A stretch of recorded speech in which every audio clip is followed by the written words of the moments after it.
एक रात को एक जोड़ा अपनी नई कार में घूमने निकला।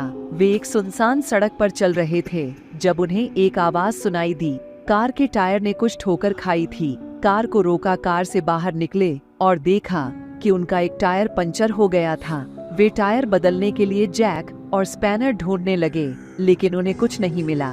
वे अपने मोबाइल फोन के नेटवर्क को भी चेक किया, लेकिन उसमें कोई सिग्नल नहीं था। वे बिल्कुल अकेले फंसे हुए थे। फिर उन्हें एक दूर से आ रही रोशनी दिखाई दी। वे सोचे कि शायद वहाँ कोई घर होगा जहाँ वे मदद मांग सकते हैं। वे अपनी कार को लॉक करके उस रोशनी की तरफ चल पड़े। कुछ देर चलने के बाद जब वे नजदीक पहुँचे तो उन्हें एक पुराना और खंडहर मंदिर दिखा। उन्होंने अंदर जाने से पहले एक दूसरे को देखा, लेकिन उनके पास कोई और विकल्प नहीं था। वे अंदर गए और देखा कि मंदिर में कोई भी नहीं था। वहाँ सिर्फ एक दिया जल रहा था जो मंद रोशनी दे रहा था। वे मंदिर के चारों ओर घूमने लगे, ये उम्मीद करते हुए कि यहाँ कोई ना कोई जरूर होगा, लेकिन वहाँ सिर्फ धूल और कूड़े ही था।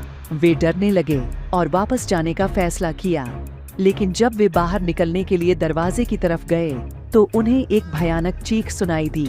वे पलटे और देखा कि मंदिर के बीच में एक खून में लथपथ तेज नुकाले दांतों वाली चुड़ैल खड़ी थी। वह उनकी तरफ दौड़ने लगी। वे चिल्लाते हुए दरवाजे की तरफ भागे, लेकिन वह दरवाजा अचानक से बंद हो गया। वे उसे खोलने की कोशिश करते रहे, लेकिन वह नहीं खुला। उन्होंने आसपास की खिड़कियों को भी देखा, लेकिन वे सब लकड़ी से बंद थीं। वे फंस गए थे। चुड़ैल उनके करीब पहुंच गई थी।